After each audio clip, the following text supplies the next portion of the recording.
एमे हमार कोनो गलती नहीं किया भैया। हमरा सामने ही गाड़ी में बैठा रहा दामनी।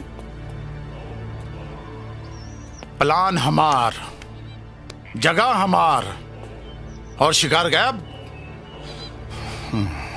ई दामिनी का पुतला का आसमान से आ गई। तो बता, कहीं रास्ते में गाड़ी रुकल रही का? हाँ भैया। हाँ? एक जगह रुक रहा गाड़ी, सड़क पे एगो पागल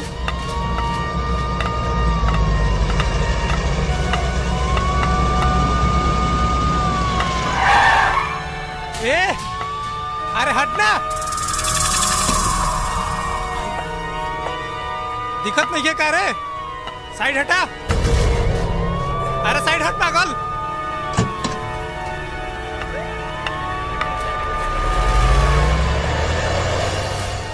जोगिया पठान कबो अपने साथे ना धोखा बर्दाश्त ना कर सकेला।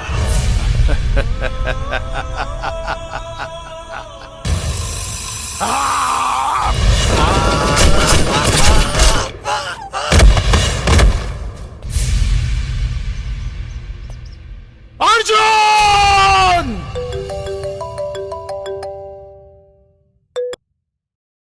जय हिंद सर। जय हिंद।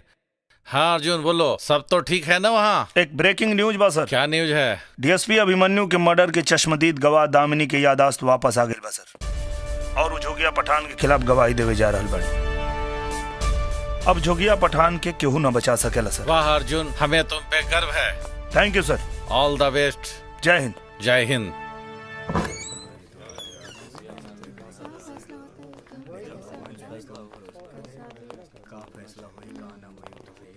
साइलेंस साइलेंस, जज साहब आ रहे हैं।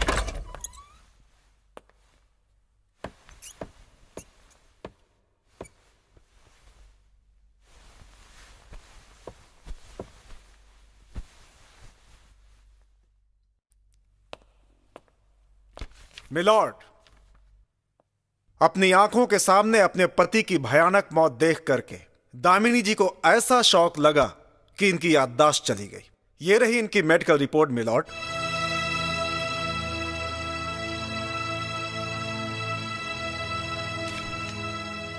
अब इन्हें सब कुछ याद आ गया है योर ऑर्डर। ये अपना बयान देना चाहती हैं। आप अपना बयान दे सकती हैं दामिनी जी। जज साहब, वो करवा चौथ वाली रात थी। मैं और मेरे पति डीएसपी अभिमन्यु अपने कमरे में थे और अचानक सजाए मौत।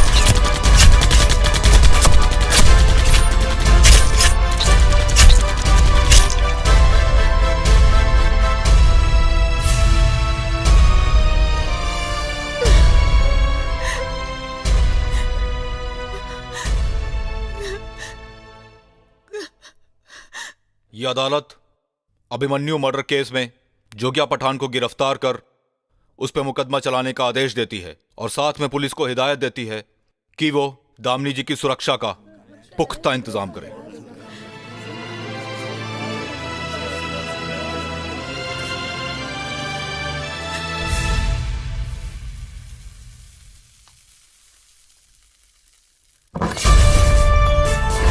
सर आप।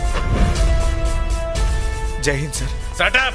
तुम जैसे गद्दारों की वजह से जोगिया पठान जैसे लोग अपने हिंदुस्तान में मिनी पाकिस्तान बनाने का सपना देख रहे हैं। लेकिन सर, खाकी के नाम पर कलंक हो तुम, इसे पहनने का कोई हक नहीं। अरेस्ट हिम!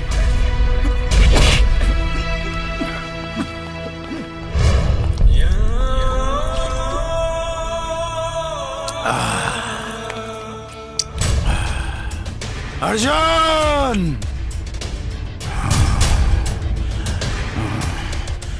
जिंदगी में पहला बार हमरा के हर कदम पे मात मिलेला। मात।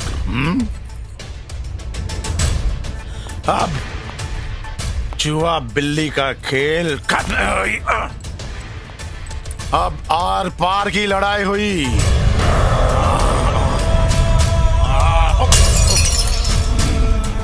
अब डीएसपी अभिमन्यु के बाद एसपी अर्जुन की भी अंतिम विदाई जोगिया पठान के हाथ से हुई।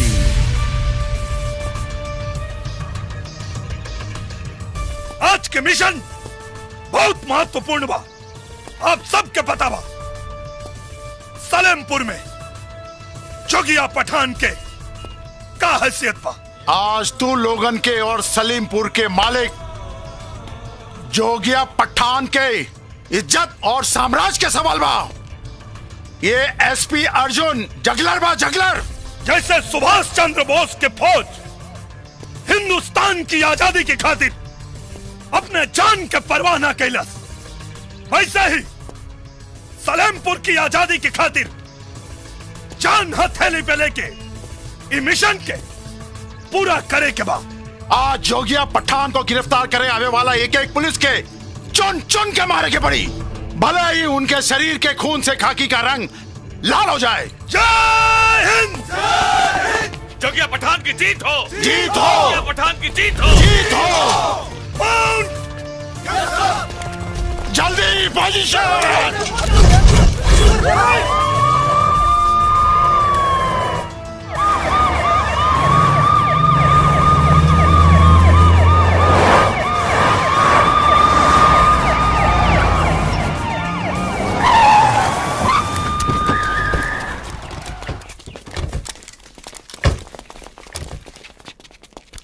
चलो अपन पोजीशन लो।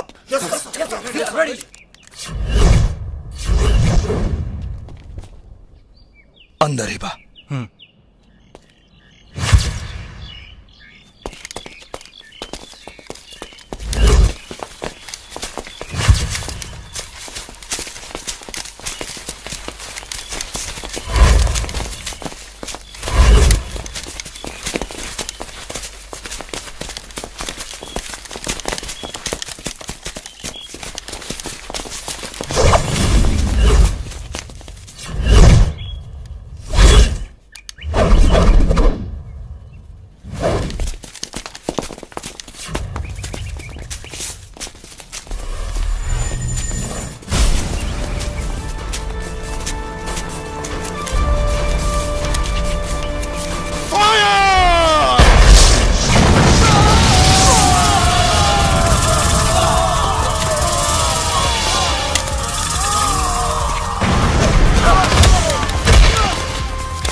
जोगिया!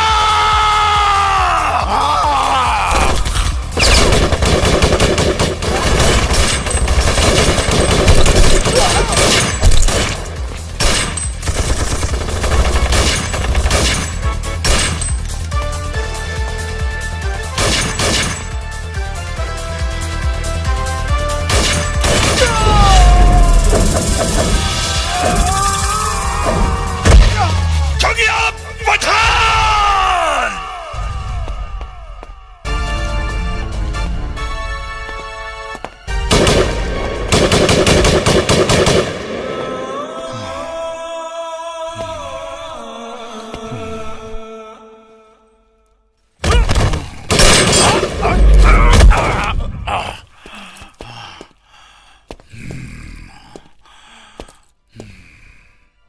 जोगिया शेर है एसपी, शेर।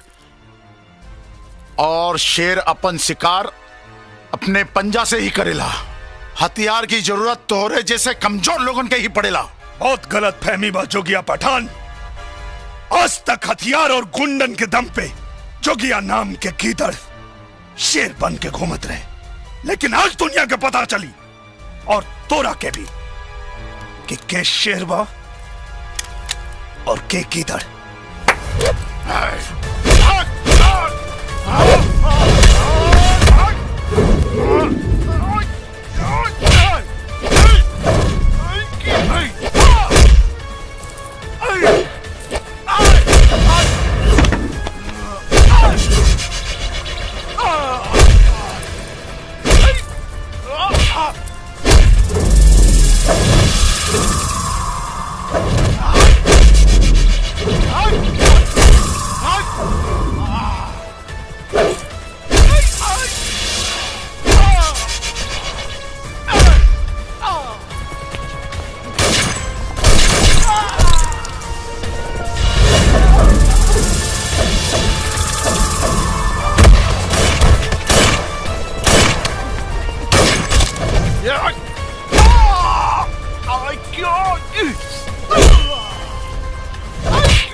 पठान देख देख वे सलेमपुरा जोना सलेमपुर के ते गुलाम बना के रख ले रहा।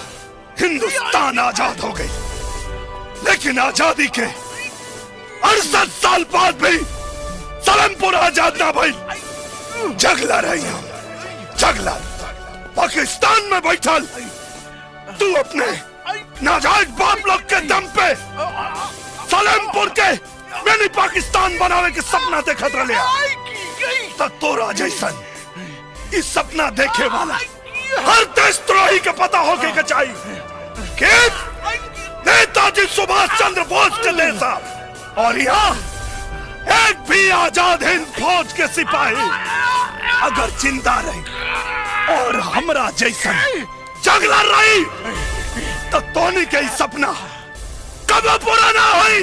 एक बात और जोगिया पठान, अगर पाकिस्तान के गलत फहमी में तो तोरे बाप लोग के भी पता होके के चाहिए कि अगर हिंदुस्तान के 10 हिस्सा में आग लगी तो सिर्फ 10 हिस्सा जली, लेकिन पाकिस्तान के अगर 4 हिस्सा में आग लग जाए तो पूरा पाकिस्तान स्वाहा स्वाहा स्वाहा।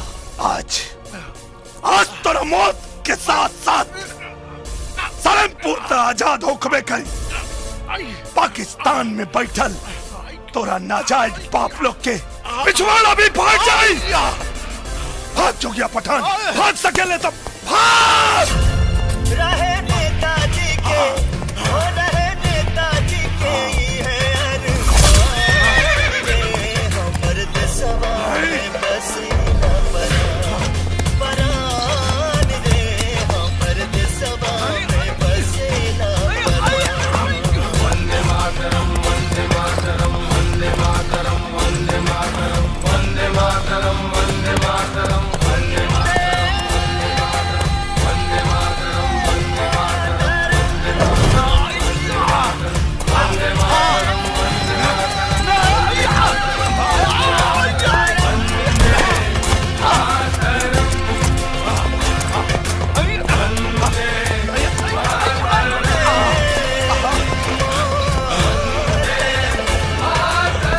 हमार तोहरा से कोनो दुश्मनी नहीं के।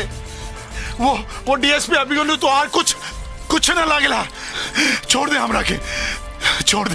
अर्जुन नहीं, अर्जुन वो अभिमन्यु हमार सगा वाला ना रहे, लेकिन वो दामिनी के पति रहे।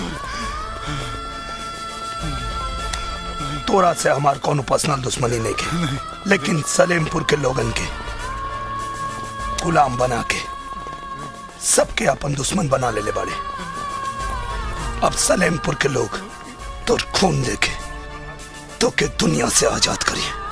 दामिनी नहीं दामिनी, खत्म कर दे राक्षस के। हमका माफ कर दी। नहीं दामिनी, नहीं। ले लो अपने पति डीएसपी अभिमन्यु के मौत के बदला। नहीं दामिनी, हमके माफ कर दी, हमके माफ कर दी दामिनी। नहीं दामिनी, नहीं, हमके माफ कर दे दामिनी। पीछे मुड़ दामिनी, नहीं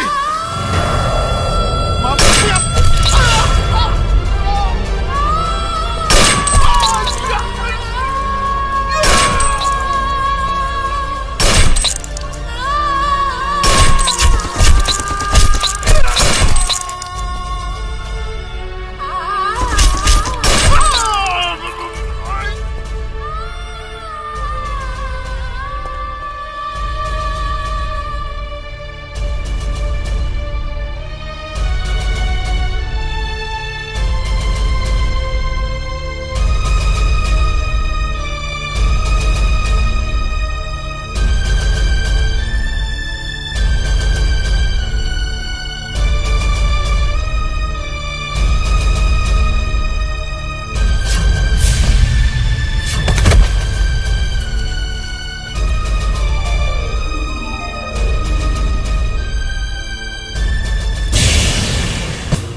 बिखर